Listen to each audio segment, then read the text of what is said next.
First podcast of the year, mate. So I'm excited, very excited. Right, Good. that's us, mate. And Markus, firstly, thanks for doing this, man. I appreciate it. And secondly, I don't know where to start with you, man, because you've got an impressive CV. So I'm just looking at this now. Co-founder of Spoon Guru. I hope I'm saying that right. Music industry executive, former rock drummer. I know you're into your motorcycles, and I know you're a big time meditator as well. So it's that challenge of where to be start, man. So, dude, let's talk about Spoon Guru first, because I don't know much about this. So, let's start there, man, because I think we'll probably end up working backwards from that point and finding out a bit more about you as we go along. So, yeah, let's start there. Sure. Yes, Spoon Guru. That's actually how it's pronounced. It's a startup I co-founded with two friends 7 years ago. And our mission really is to help people find the right foods for whatever dietary preferences or health objectives they may have.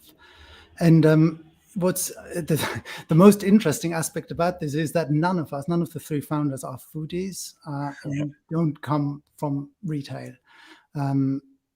Two of us were in the music industry before, and the CTO, the third co-founder, has a lifelong technology background.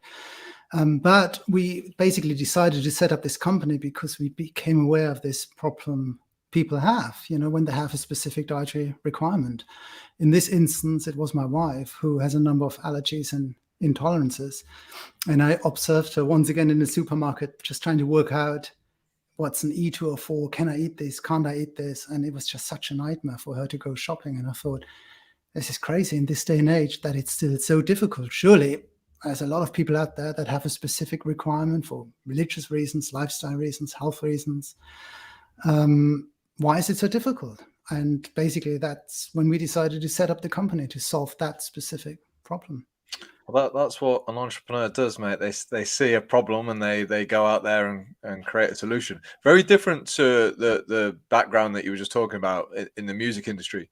So you're hitting drums, man, and playing rock and roll, which sounds really fucking cool, by the way. So we'll have to talk about that. But did you leave the drumming industry then, the music industry, and focus solely on the new startup? Yeah, there's a saying when you raise money, and we went after investment when we set up the company. There's a saying where the investors expect you to burn your bridges effectively and burn the ships, have no back door. You have to commit, and as soon as they see you commit, they're happy to give you their money. But without that level of commitment, they wouldn't do it. Yes, so I grew up in Germany. I'm from Germany originally. I came over here to become a rock star, and that failed. That ambition failed miserably. I did live that life for 10 years as a drummer, as a full-time drummer, as a professional drummer, with an astonishing lack of commercial success. But it was a lot of fun. So throughout the 90s, I did that basically. I just spent my nights in smoky pubs and clubs. You could still smoke back then, and that wasn't the most healthy lifestyle, but that's what I did. And then I somehow ended up on the other side of the music industry. I somehow found myself working for a large record company, which was also a fascinating ride, because just as I entered the music industry, the whole industry collapsed overnight. I don't know, the older generation amongst your listeners will probably remember Napster, the illegal download portal. And basically I joined Warner Music, one of the a few major record companies, in 2000. Just literally overnight the music industry collapsed. Literally overnight, from selling a product, a CD, which would retail at around £20, to being able to get music for free, as an MP3. Yeah. And I was part of the team that it was called New Media back then. It's now called Digital. But I was part of this team that had to make sense of the new world. Steve Jobs came in to present first the iPod, then iTunes. And he wanted to discuss with us how to build a commercial model around this. And then Daniel Ek came in to present Spotify. And he said, I'm going to launch a subscription service, where there's a monthly flat fee and you can listen to as much music as you like. And we had to get our head around that. How on earth do you how is that going to work? How are the artists going to get paid? How do you measure consumption? And so that was a fascinating period. And I was quite happy in the music industry. But then, like I said early on, I stumbled across this problem. And I thought, I just want to apply myself to solving this, And what I love about my current job, my company, Spoon Guru, is the fact that the problem is very clearly articulated, And it's nice to know what you're trying to solve, It's nice. It's really, really motivating to have a problem statement. What's the actual problem we're trying to solve? And building a solution isn't that easy, but it's good to know what it is you do, what it is that gets you out of bed every morning, which I didn't really have before. It was fun. It was a lot of fun to be in the music industry, but I wasn't solving the world's problems, And now I really have a strong sense that, I can make a contribution, and hopefully we can help a lot of people lead better lives, healthier lives, more enjoyable lives. And that's what we're doing now, Yeah, and I think, doing what I do in the coaching game, helping men, we talk about this all the time, the importance of not only having a mission, something to do, but how that contributes and how that affects everybody else. Because everything's much more powerful when it brings to the greater good, and what you do helps others. So I think when we follow our passions and interests, they're great. But like I say, I think when you stumble or discover upon something that you've done with your new company and you think, actually, I'm helping people here. Yeah, it's a huge motivating factor. How do you suggest like more people find that? Because there's a lot of guys, that I come into contact with that are just feeling lost. They don't feel like they have that mission. They don't feel like they have that purpose. Everything's very, same old, unsure where to go, unsure what to do. And I think when a lot of the guys get into that position, that's when they waste time. They drink alcohol because there's nothing really else to do. So do you have any advice or experience in how you would discover that? I was given some very good advice, and that really helped me turn my life around. And I was in a very similar situation to what you've just described. I never really on paper, it looked like I had a fantastic career, and I had a great lifestyle, really. But I never got much satisfaction from it because I didn't feel like I had a purpose. My wife told me once, even if you win the rat race, you're still a rat, and I loved that. So really, the answer is you have to get out of the rat race. And the advice I was given was, because I used to beat myself up all the time. You need to be more successful. You reach a goal, you set yourself a goal, you reach that goal, and you're not happy because already you're on to the next goal. So you're never really here. You're never really present. You're never really, oh, wow, okay, this is good. Life right now as it is good. I was never, ever in that position to enjoy my life as it unfolded, because I was always on to the next thing. And if it wasn't ambition that drove me, it would have been fear, fear about losing my job, anxieties. I was quite competitive, there was always something that kept me up at night. So to answer your question, the advice I was given was, but actually it was given to me by my meditation teacher. And he said, stop beating yourself up about being the best. Not everybody can be the best. There can only be one gold medal winner, right? Not everybody can climb Mount Everest. Not everybody's going to write the next, multi-million selling album. Don't beat yourself up. All you need to do is show up when you're asked to, and then give it your best shot. And I heard him say that, and I thought, well, okay, let's see what happens. And within a week, that happened to me, what I talked about earlier on. I saw my wife in a supermarket struggling to find the right foods. And I thought, I had spent the last 15 years in the digital world, understood technology, understood. I thought I can probably apply myself to solving that problem. And that's what I'm going to do. And if I fail, that's okay. But I'm going to show up. I try to show up and do it and give it my best shot. And that's all you can do. And that's exactly what I did. And we've been, very successful.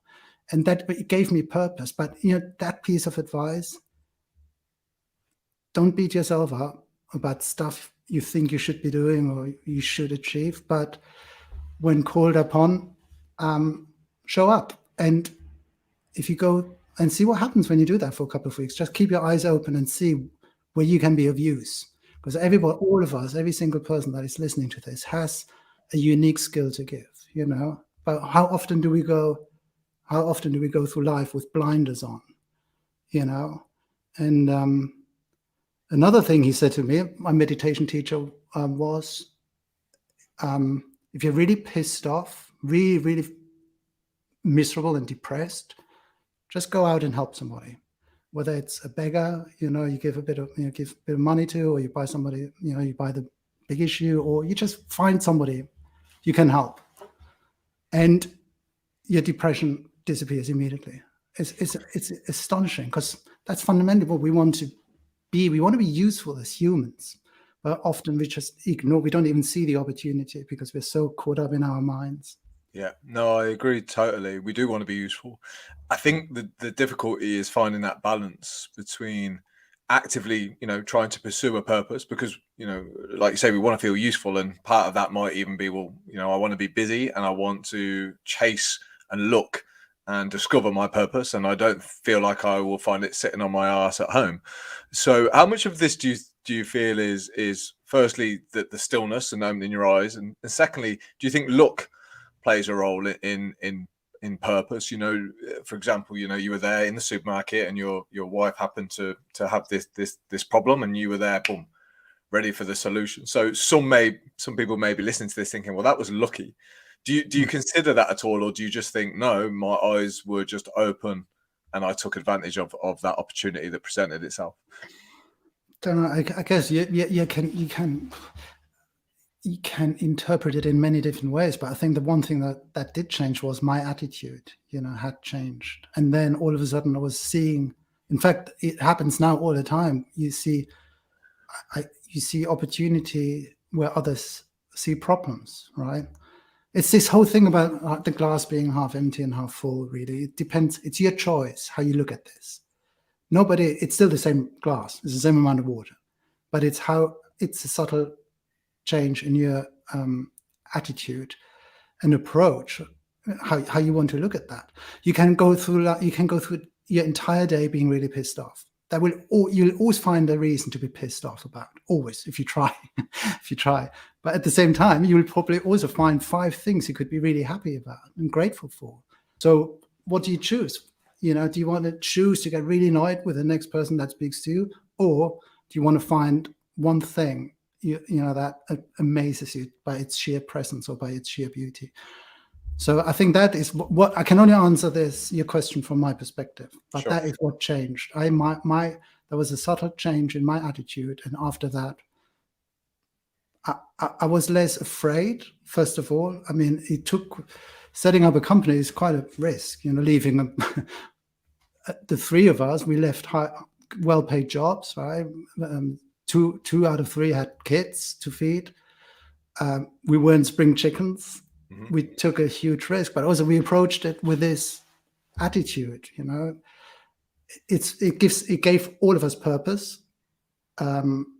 We thought we could rise to the challenge, but we also knew, even if it fails, and there are no guarantees for success ever. I mean, even now, look at COVID. All of a sudden, the universe throws you a curveball, right? I mean, you can't. But that we approach it with that attitude. If we fail, we would have given it our best shot.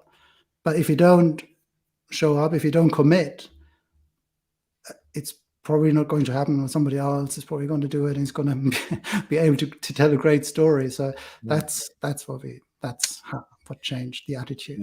Yeah. Well, it definitely won't happen if you don't show up. That's for sure. And I was having breakfast with my friend this morning, and we're talking about what you've just touched on about, and it sounds like you're referring to that inner faith, like that faith you had to gamble, not the faith that it would be a massive success, just the faith that it would be okay and it's the right thing to do. It's almost like you can survive whatever happens, and I think. when you have that as a human, and you can take more risks because and I don't know where the faith comes from, and I don't know where it's directed, but you just know it's gut instinct that the outcome is up in the air, but whatever happens, you'll be all right. Now, I don't know if you feel like this is something that you've practiced and trained and is a skill set, or something that is determined in you and something that you were born with. I'm not sure what your thoughts are on that. Yeah, it's a good question. I think it's a little bit of both. I was certainly trained to analyze everything, intellectually. I really stopped doing that and really trust my emotions more, my gut, and again, through meditation, sometimes when you don't know the answer intellectually, or you simply cannot make a decision, what I find now through meditation is, if you don't know the answer, it's probably not there yet, but sometimes I just sit down and close my eyes for a few minutes, and all of a sudden it's just there. It's crystal clear what I need to do next, and it feels effortless. I don't have to over intellectualize or overthink it. I really just, okay, what feels naturally? What does my gut tell me? And it's so. I mean, this whole flow. You probably know about the flow movement, right? I mean, I spent my entire life, my previous life, going against the flow, really, and now I try to go with the flow. I mean, if 10 people tell me something isn't a good idea, it's probably they probably have something to say, and.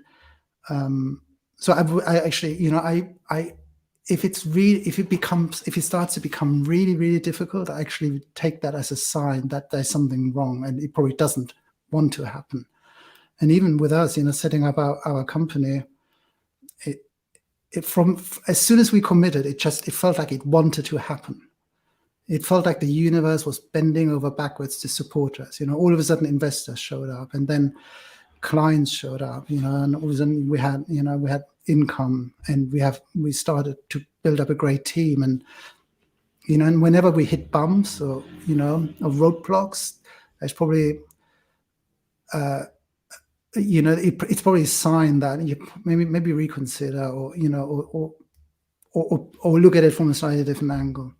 Yeah. So, do you not find that the longer you play the game, and the more confident you get, and the more you know how to follow your gut, you stop asking for advice as much? Like, you might ask for technical advice on things that are, not your expertise, but in terms of direction of what you should do next and where your life goes, you stop asking as many questions, and you start to just follow your own intuition. And again, I don't know whether this is just, life experience, or whether it is through the art of things like meditation, because I know you're big time into your meditation, and something that I really wanted to pick your brains on today was how, as an entrepreneur, you stay so driven and yet so in the present moment. How do you balance those things? How do you, and is it even possible to have that ultimate drive and ambition and still be content in the present moment? Yeah, I think doing it any other way would be pretty crazy. If you don't have the inner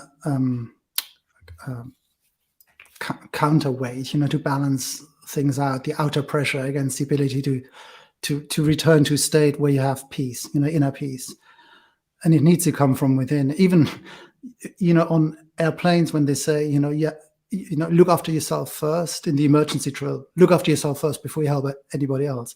It makes perfect sense, because you can't help anybody else if you're unconscious on the floor, right? So you have to make sure you are in the best possible condition first, and then you can go out and engage with the world, and engage with other people, and engage with problems, and engage with your business. And that's what meditation has helped me with immensely. Just being able to, okay, whatever the universe decides to throw at me, if I have that inner peace, it gives me confidence. It's almost like a set of armor, body armor. That it empowers me really to engage, put my best foot forward, right, step out of the door, and engage with the day. And that's really, I don't know without meditation, because I remember my life before, and it just seemed very stressful, and it appeared as if I was successful in my professional career, but I never got a sense of it achievement or happiness even. And when I started meditating, I just managed to, it became almost like a lifestyle choice, where, okay, I need, sometimes we call it the 200% club, 100% on the outside, but also 100% on the inside, and then I think you're ready to engage, So how did a rock star like yourself get into the practice of meditation? I stumbled across it. I stumbled into it. A lot of people know there's more to life. Some people look for a spiritual path. Some people are on a lifelong quest to find meaning, and some kind of a spiritual practice. I wasn't like that at all.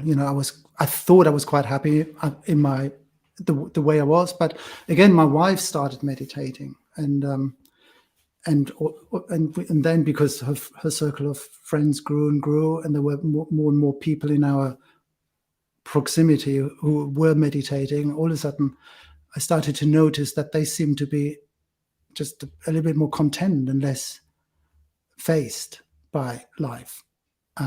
So that's when I basically decided, okay, let me attend an intro talk and let's see what this is all about, this meditation thing. And there was in 2013, so it was not 9 years ago, and I haven't stopped since. And it's really given.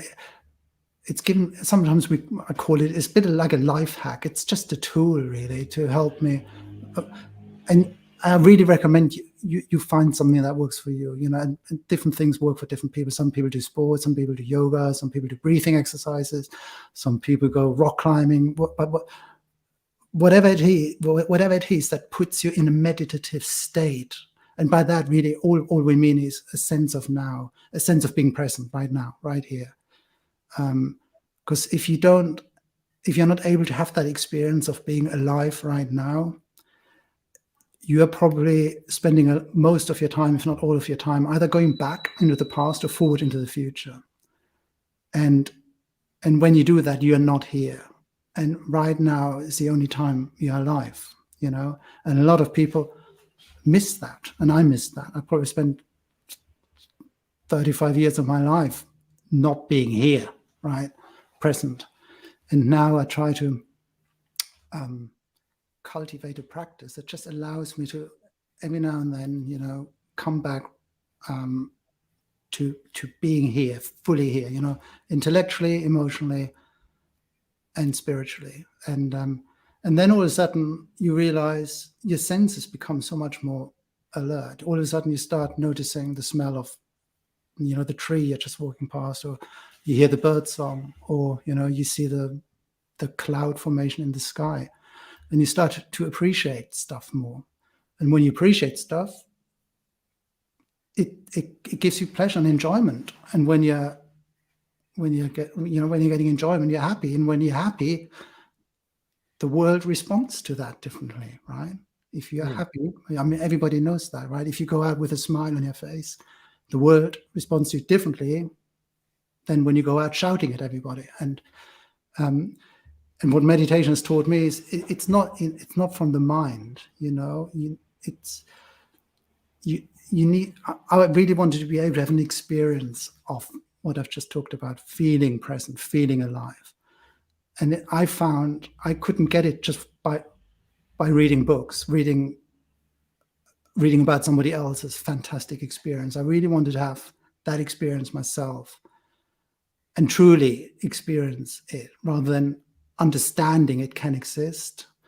I really wanted to get that sense. Okay, what is this when people talk about being alive or being here in the present moment? What does that mean? Or time becomes eternal. What does that mean? So that's what I learned through meditation. That's what it's given to me. Yeah, and I think theory, it only takes us so far. I think to truly understand something, you need to experience it and marinate in it. Where does meditation, how does it resemble something like you sitting behind the drum kit and playing drums? So if we're talking about being in the present moment, we're talking about, you know, flow. Yeah, the difference between meditation then and being totally immersed into drums. Are they the same thing in your mind, or are they something completely different? They are from an experiential point of view. They're completely the same. And I also get a very similar experience when I ride a motorbike, because you can't but be present when you ride a motorbike. Because literally, you can't think about the mortgage payments, or you would fall off literally if you start thinking about the film you watched yesterday. Or you have to be, and that's why it's so addictive for a lot of people. Like free climbing, you know, when you're being forced to be present. That's why it's so addictive, because when you're present, you're alive. You feel more alive than ever. And there's a famous American psychologist called Abraham Maslow who talked about peak experiences. I'm not, you familiar, Alex? Maslow, yeah. And he analyzed what happens when we have peak experiences. And everybody who's ever described a peak experience, whether it's playing the drums or writing a great poem, being at a dinner party where everybody laughs at your jokes, right? When you're having that kind of peak experience, you feel, first of all, you feel completely alive, you feel 100% authentic, and you feel 100% out of the way. You don't have to think about, how do I respond to you now, Alex? What intelligent thing can I say next to impress your listeners? It just flows, right? And when it goes really well, when you play, yeah, you have a peak experience because you're out of the way, you're in the present moment, you're not thinking about the next song. Again, you can't when you're playing music. Again, especially when you're listening to music, that is actually a meditative state, because when you listen to music, you can only listen to music as it unfolds in real time. You can't think ahead and anticipate the next chorus. That's not how we listen to music. You listen to music as it happens. And therefore, and that's why it's such a fantastic art form, and the most cherished art form really out of all of them, is because when you actively listen to music, you have an experience of being present and being alive and being here. Yeah. So do we choose our distractions then? So what you've just mentioned, you know, we can look at all the positives. So for example, you know, I'm climbing Mount Nevis at the weekend in Scotland. It'll be amazing. I won't be thinking about anything else. Fresh air, you know, there's the mountain. Let's climb, have a good time. I love exercise. Again, you get lost in that moment. Music, but you also catch yourself and others kind of getting lost in things like scrolling social media too much, having their head in their phone, watching TV. Do you think that people experience the same kind of feeling then, like totally lost in the moment, even though it might not be contributing to a more long-term goal? Therefore, we have to spend some of our time thinking long-term, future-based, in order to decide what we do in the present moment. I mean, yeah, you have to think. You have to. I mean, that's what separates us from animals. We have the ability to plan ahead and think ahead, and that's important. There's nothing wrong with that at all. It's very important. But also, it is the human condition that, unlike what animals experience, we also know we're going to die, right? And that creates a lot of anxiety and fear. And animals don't have that. Animals are here, right? They don't think ahead 3 years. But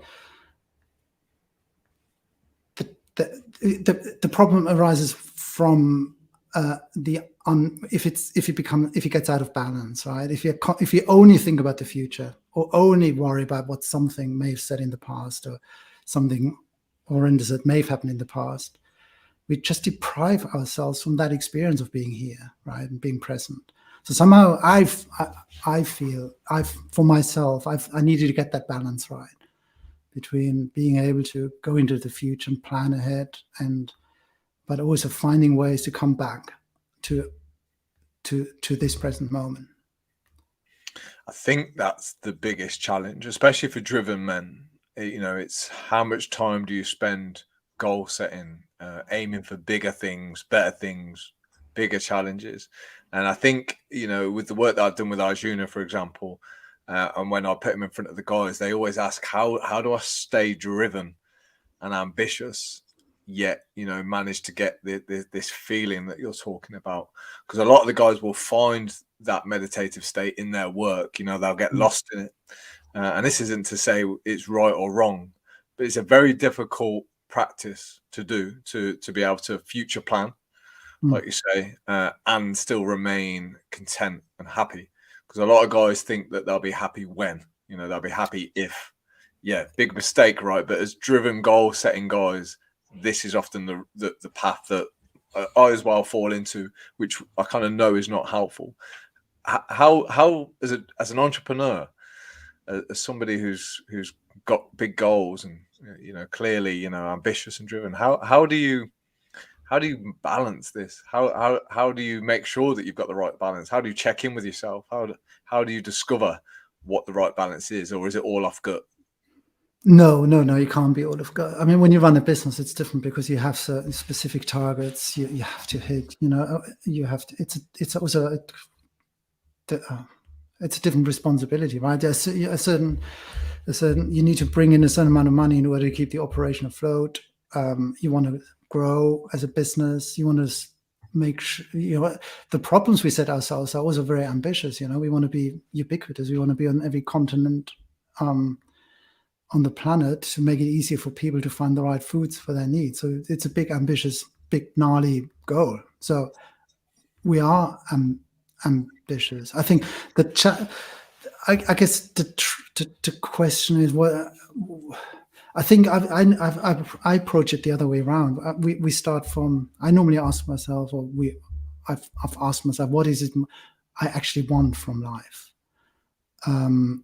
What is my biggest desire? You know, my heart, from the heart. What is it what is it I want? You know. And when you ask yourself that question, it's actually not most people, and we ask that question a lot when we teach people how to meditate. What do you want more than anything on this planet?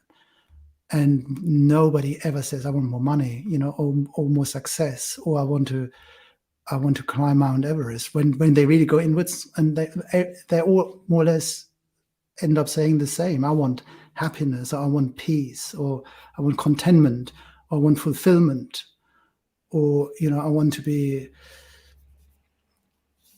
Self-actualization is a big thing in Abraham Maslow's hierarchy of need. You know, it's way above love. Even self-actualization is the number one thing people crave more than anything else.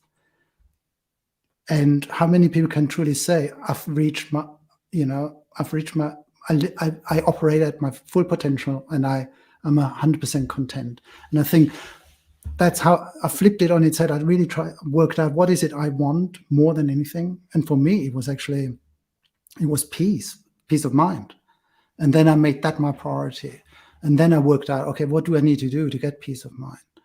You know, and then meditation was one of the things. Learn how to meditate, find something that fulfills you, rather than the other way around. What's the next goal? Because as soon as you hit that goal, you're probably already on to the next one, you know, and you deprive yourself of the time to say, oh, wow, I'm okay, actually. Or right now, everything's perfect. Why do I need another goal, you know? Yeah, I think peace of mind is a fantastic phrase, and I can resonate with that. Yeah, you know, at 28 years old, I've kind of ticked all my goals on my vision board. You know, I don't know if you ever remember doing a vision board, Markus. It was this cheesy thing that we used to do when we were young. It was, you know, write down all the things you want. And typical 16-year-old, it's all materialistic bullshit. You know, house, car, family, holidays, and then you get all that stuff, and you think, fuck, well, this isn't the answer because I don't feel any different. So you start to look at other areas and you start to ask other questions. But peace of mind was definitely one. But this is the kind of thing we teach inside of the Better Man. It's like, to get peace of mind, in my opinion, you have to behave in a certain way that would be deemed okay in public. So the way I view this, and again, you know, you might have your views on this. I want to get to the point where when I'm in my own home, I would behave the same way that I would do in public. So therefore, I'm being my true self. I'm acting with integrity at all times, if possible. It doesn't always fucking work, trust me. Like, there's plenty of mistakes. But for me, that's what peace of mind is. It's putting my head on the pillow at night, knowing, like some of the things you've referenced, I did my best today. I treated people well. I was kind. Yeah. And when you don't behave like that, it's quite painful, because, if you're awake and you're aware and you can see that you're not behaving in a manner that you want to, that eliminates your peace of mind. You don't have it. And then what you're left with is the exact opposite, which is torture up there, which is what a lot of us go through, and what you've referenced, achieving but never feeling fulfilled. And for me, that's the ultimate failure, isn't it? When you achieve your goals, but you still have no feeling of fulfillment or peace. And you start to question, well, why the fuck's that happening? Because I'm ticking off my goals. So it just surely indicates that they're not the right things. And I love what you've just said about asking, like, what do I really want from life? Because if you know the answer to that, you can work backwards, can't you? But I guess the challenge you would get would be from guys who are listening to this going, well, Marcus, I don't know what I want from life. Yeah, I want peace of mind, but I don't know what fulfills me, and I don't know what my purpose is. Where the fuck do I go from here? Yeah, then before you answer that, then give it at least sleep on it and see if you still don't know the answer tomorrow. Because I doubt that many people out there who will not be able to answer that question. Really, what is it you really, really want? When you cut through all the crap you've just mentioned, all the conditioning, especially in the Western world, I was exactly like you. I grew up in the Western school system, right? Did A levels, and then there's certain. You're being taught what success looks like, right? They tell you, this is how we define success. How much money you make, how many cars you have, how many children you have, whether you're mortgage free or not. That is success, right? It's defined. If you win a 100-meter race, you're sporty, that's success. You're not being taught kindness, right? I wasn't taught. How many times were you kind yesterday, right? And if it's been more than 10, you're going to get a certificate. That doesn't get taught. Those values, and so that's how. So we're being taught and conditioned to be a certain way. This is what society expects you to be. And if you fall out of that norm, if you're not pretty enough, or you're not blonde enough, or whatever it is, not sporty enough, whatever. If you fall outside of that norm, you are already diminished, either by society, but more often by yourself, because you start building up a picture of what you should be like. And most of us live like that. I lived like that. That's why I wanted to be a rock star. And it took me a while to realize I was never, ever going to be a rock star for whatever reason. But when you let go of that, what you aren't, and really truly work out what is it you want, and then be that, then you start being more authentic. And when you're more authentic, life becomes easier, because you stop pretending being something else, And as soon as I dropped that ambition to be something I wasn't going to be, it became easier. There's a great Oscar Wilde quote where he says, "You can only be yourself because everybody's already taken."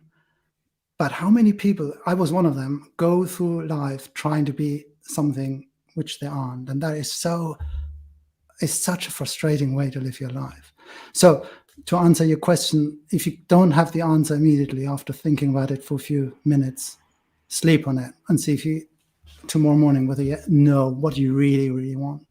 And then it would be foolish not to make that your priority. Yeah, no, absolutely. And I think the other challenge that a lot of people will face is never having that time to even think, because I think the average person now is continually distracted. So, like, say, by digital media, by television, by work, like most people, and again, I fall guilty of this sometimes, never have 5 minutes in the day to just stop, slow down, and think. So this is we've been talking about this a lot inside the group about having a vision, having that point, what you talked about, what's really important in life to me, and making sure your day contributes towards you getting closer to that. And that sounds real common sense, doesn't it? It's like, well, know what you want and set your day up in a way that gets you closer. But very, very few people do it because they're too busy doing other things that feel more important.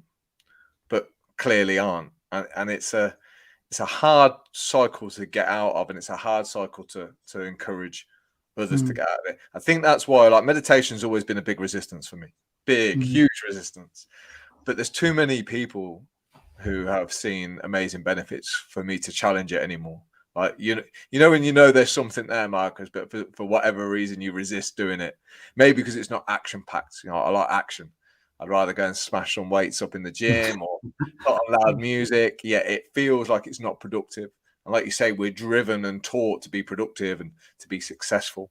And I think it's just sometimes changing your definition. And then also having the courage to follow that through. Because some of us know what we want to do, and it's just pure cowardice. Yeah. Yeah, it's pure cowardice that we do not follow it through, because it would mean separating ourselves from the masses, which is a hard thing to do. It's a real hard thing to do. Yeah, it is very, very hard. But the first, it is very hard. And I know exactly what you mean. With meditation, when people come to us and say, I want to learn how to meditate, we strongly recommend to them, commit for 6 weeks, and then decide whether it works for you or not. Because whether it's learning how to meditate or learning a new instrument or learning a new language, it takes 6 weeks roughly to create a new habit. Right. And you're absolutely right, we're all busy. You're not going to change your life overnight just by deciding to do something. You have to, it takes a little while to cultivate and create a new habit, but not that long either. If you want to give up smoking or all these things, research has shown if you don't give it 6 weeks, you're very likely to fail. If you last 6 weeks, like going to the gym, people who decide, especially now in January after Christmas, those people that last the first 6 weeks tend to stick with it. So that's one thing.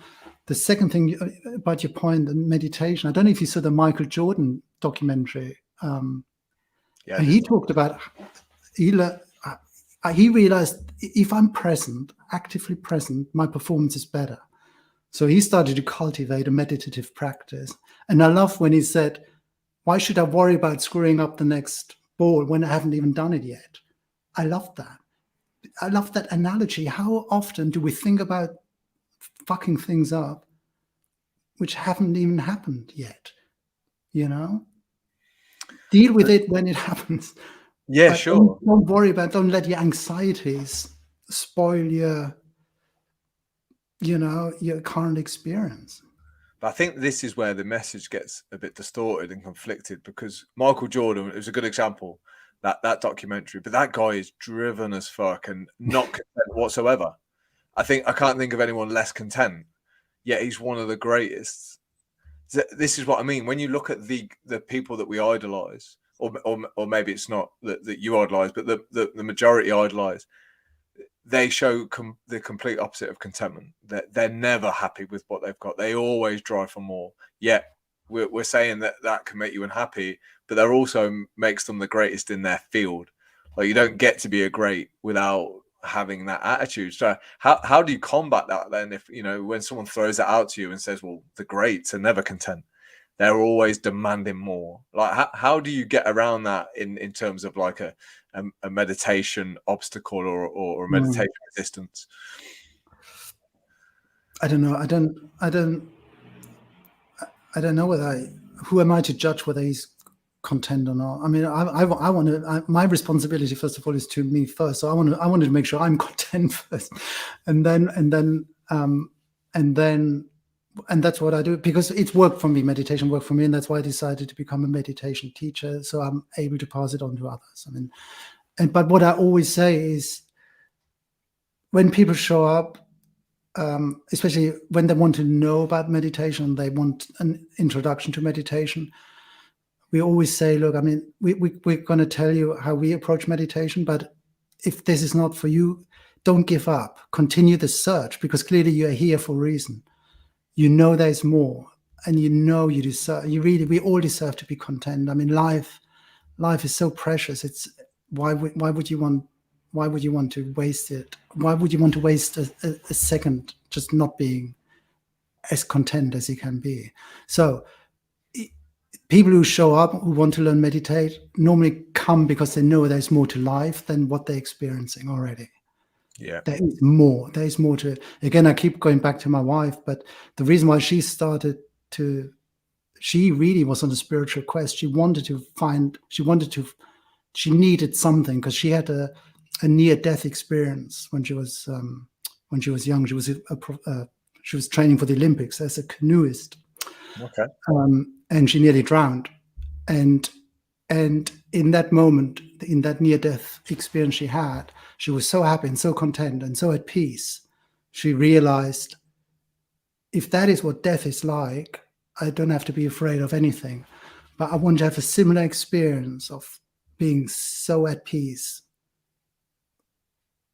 she had when she nearly drowned. And since then, she started looking for stuff, all kinds of spiritual paths, all kinds of meditation techniques, all kinds of yoga practices, to find something that would give her a similar experience again in life. And she found what she's now practicing. And that's given her the ability to appreciate life more, And I think, I keep going back, if you think that there's more to life than what you're currently experiencing, then just open your eyes and read a couple of books and see what's out there for you. That gives you a closer experience, of what it means to be alive.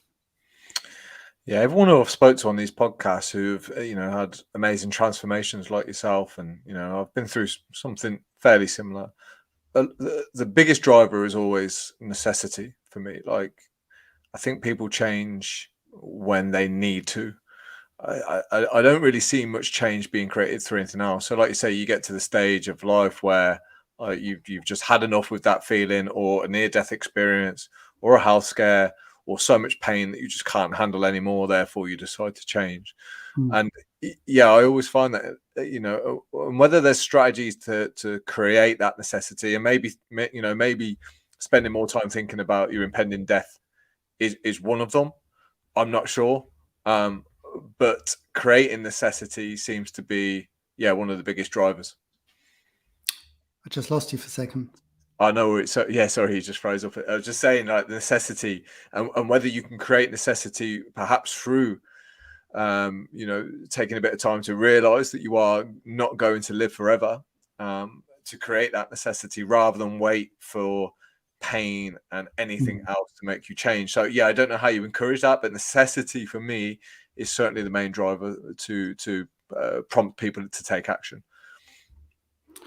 Yeah, and ideally you don't want to leave it too late to have that realization, that when you're on your deathbed or you're 99 and then you realize, holy shit, I could have played it slightly differently, and some people need that wake-up call, whether it's a scare, a health scare, or a near-death experience or an accident.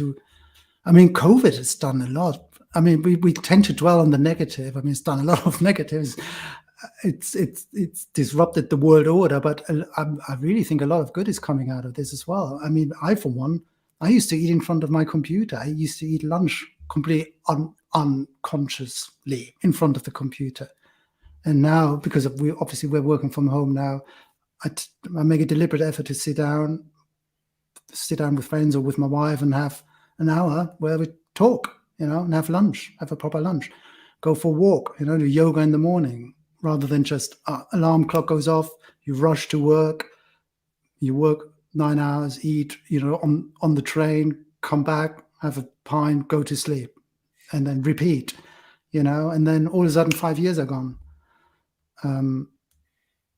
My meditation teacher talks about how, I'm sure we can all relate to this. You jump in the car, you go on a journey, whether it's half an hour, 3 hours, and you get to where you wanted to go, and you don't even remember the journey. So you've been 3 hours have just gone. Where have you been?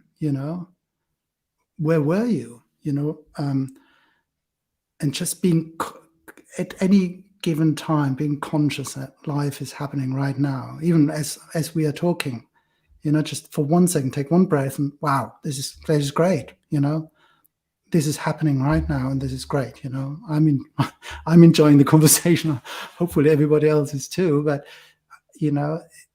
it's so, like, it's so easy. It can go so quick, everything. Yeah. And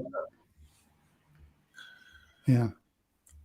I agree. I mean, one of the reasons I do these podcasts is for that exact reason. I get great pleasure from talking to people like yourself, and I think it genuinely helps because we do need reminders. I need reminding all the time that life is precious, and just speaking to you now, it's a constant reminder. I feel like it's a lot of us need that constant self because we're distracted. It's so easy to be distracted and take your eye off the ball. And like you say, you literally 5 years can pass by before you've even opened your eyes and thought, shit, what have I done with my life for the last 5 years? That's what's frightening about it. And then I think you get to an age, I'm 37 now, and you do learn quickly that you're not going to get that time back.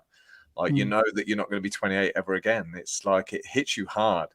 And it can either, you can hit your freeze mode or you can use it to change your behaviors. But I think that's the danger where people get to a certain age where they think it's too late for me, man. I fucked up.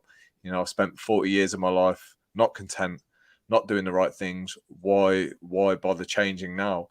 And to have that conversation with which I do with a lot of guys in their middle ages is difficult. Because I feel like they feel like there is no going back, or that life is a bit predetermined by that point, and that their cards are marked, and certain environmental contributing factors are playing their role, and that's it, man. That's as good as life's going to get. Again, it's a question of attitude. I mean, it's never until you take your last breath. It's never too late to hit the reset button. And even if you only have another week to live, you can decide to live that last week consciously of your life. I mean, Leonard Cohen was 37 before he signed his first record deal. A lot of people would have thought, why even attempt it? And he went for it, and then he had a 50-year career after that. I believe, again, it's only my opinion, but it's never too late to hit the reset button.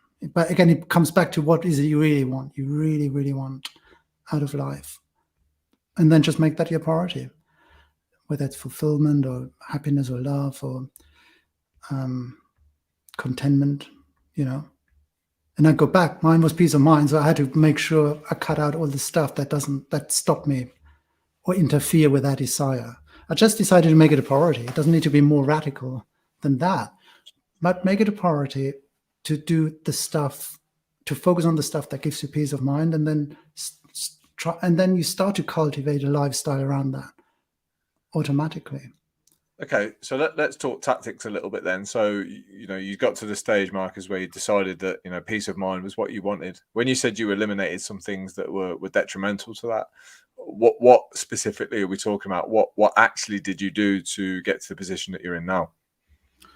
Well, I decided to find something professionally, work-wise, where my skills could be fully utilized. So for me, it was a career change. I just basically I left a corporate career in the music industry to set up a startup. That was one thing. Another thing was I made a deliberate decision to go travel more, because we love traveling, but often we didn't have enough time, or we didn't make enough time to travel. So we just decided, my wife and I, we're just going to travel more, and not just flying across the ocean, just weekend trips. Spending a night in a hotel somewhere, and then we made a pact with ourselves. What do the two of us enjoy doing? Do more of that, just a little bit more of that. We started to go to more gigs. Go, have a date night, go out for a meal, have a set date, whatever it is, but make a couple of subtle changes, and commit, to the changes, and see if if that gets you closer to your goal. But I'm pretty convinced you very quickly, if not immediately, see that you're moving towards that, and already your life is changing, because it goes back to the change in your attitude. That is the choice you have. And nobody will ever be able to take that away from you. We always have a choice. Do we want to go left or right? Right? Or do we want to be happy or pissed off? It's not nobody's forcing you to be pissed off. You choose to respond, right? That's what we do. And even dropping that, sometimes we remind ourselves when we have an argument, we remind ourselves, each other, okay, we can continue with this argument, or let's choose to just ignore it and think about something else. And it works. Yeah, I mean, you make it sound so goddamn easy, man. The change, and how instrumental has your wife been? Because she sounds like she's a bit of a rock for you, a bit of a guide, a bit of a shining light. Like how important is it to have someone by your side through all of this? I don't think I would have probably continued in my ways. She really made it easy for me and helped me and showed me other ways, Yeah, but whether it's your friend or your partner, or it can be anybody who will give you signals or signs of, okay, here's something you may want to consider. Cool. What's next for you then, Marcus? So, when we talk about future plans, goals, ambitions, like, yeah, what does life have in store for you, or are you thinking on a smaller basis right now? We love traveling. I would really love to be able to travel again, but we're not quite sure yet when it's safe again. My wife does have a health condition, so she has a suppressed immune system. So it would be bad news if she got COVID. Right. So we play it by ear, but yeah, we love traveling, and hopefully we can go to festivals again this summer. I don't know if Glastonbury is going to go ahead this year, but I'd love to attend Glastonbury again. Yeah. Yeah. So, are you a rock fan then? Obviously, you're in a rock band. What kind of music are you into? Who are your bands? It's pretty eclectic. We really love a bit of jazz, rock, bit of vintage jazz. A bit of, I like electronica as well. I like a bit of dance music. But I love the experience of being amongst people, and whether it's going into a stadium to watch a game or being in a crowd, being part of something that is bigger than you, that is such a great experience, Yeah, no, absolutely. I think a lot of us are missing that, and yeah, I'm traveling is the one thing I'm looking forward to doing as well. In fact, but I spent a little bit of time in Berlin, which was cool. I liked Berlin. Wow. Yeah, just in Iceland as well. Iceland was fantastic. Oh, yeah, So awesome. yeah, that was great. So I'm hoping to go back there this year, and like yourself, just see a few new places. It's really refreshing, and you're talking about cures for depression and helping people and travel and fresh air. I think this is the difficult thing. Well, not the difficult thing. This is the annoying thing. I think, we've spoke about knowing the answers, and I think the answers are there for us if we want to choose. We know what's going to make us feel better. Like you've said, like it's, if you open your eyes and ask the right questions, like, what makes you feel good and what helps you in your life, and what doesn't. And ultimately, it's making the right decisions, isn't it? It's picking the right decisions. It's for me, it's constantly checking in with yourself and making sure that you are doing those things that are serving you well. And I think that requires slowing down. So you've listed off a whole shitload of stuff there that you love doing. The next big question is, like, are you doing them? Because if you're not, guess what? You're probably not going to feel fulfilled. And I think maybe, I don't know, maybe I'm oversimplifying this. Maybe life is as simple as that to make it as enjoyable as possible. I'm not sure, man. That's a great way of looking at it. It should be, right? I mean, who said life needs to be difficult? So yeah, try to make it as simple as possible. Yeah. We do though, don't we? We make it fucking hard. Like I don't know why we do that. Again, maybe it is just distraction. Maybe it's what we're taught. I'm not sure, Marcus, but we do. We make it hard. And again, having these conversations with yourself, and I think never straying from these basics of life is really important, because it's easy to move away from them. I was talking to somebody today who's trying to get in better health and better shape, and we got down to the nucleus of it, and there's a couple of simple things you need to do, and you don't need to do anything different than that. And maybe life's the same, maybe it is, and maybe one of the most important things is what you remove, not just doing more, but what you remove. Because I think a lot of change comes from letting go of stuff, not just from striving for more. Someone taught me this last week, and it's really stayed in my mind about, the greatest change they made was letting go of their old self. It wasn't doing anything new. They didn't need to strive for more. They didn't need to be any more ambitious. They just needed to let go of their old self. And they said as soon as they were able to do that, boom, their life fucking changed. Yeah, that's right. It's understanding what that first step is and then doing that and going for it. Well, you've pointed the first step, Marcus. You've said ask that question. Ask that question, like, what is it I truly want from my life? Like you've given the listeners that advice. I think it's a great question. It's a great question. And then it's, do you have the courage to move closer towards it? Courage plays a huge part. I don't care what anyone says. Like, you've got to have the balls and the courage to make some moves, like you did with the new business. Like, that probably, took a lot of your courage up, right? It probably tested you in that form. But you have to roll the dice at some point. I think anyone who wants anything more than an average life has to be okay with risk. Yeah, you have to be. Otherwise, you may as well, crawl under a rock. But as soon as you commit, as soon as you are prepared to take that step, in my experience, I find, the universe backs you up behind you, it supports you. And it can be daunting. I mean, stuff you've seen, Touching the Void, right? Are you familiar with Touching the Void? No. The two climbers, and one needs to cut off the other one. Oh, yes. It's a fantastic documentary. Yeah. And the guy who basically breaks every single bone in his body, and he said, and then he crawled off a mountain somehow. He managed to crawl. And he said, afterwards, he said, when I looked, I realized I was broken, right? All my legs were broken. He said, I would have been quite happy to sit here and just die, because I knew I'm never going to get off this mountain. But I'm going to see what happens if I can get to that next tree line. And if I can't reach that point, then I'm just going to lie down and die. So he set himself tiny little targets, one tree line after another. He crawled another 10 meters, another 10 meters, another 10 meters. And that's how he got off that mountain. If he just looked down into the valley, he would have been disheartened, right? He wouldn't have been able to take that first step. But he set himself that goal. I'm just going to get to that next tree.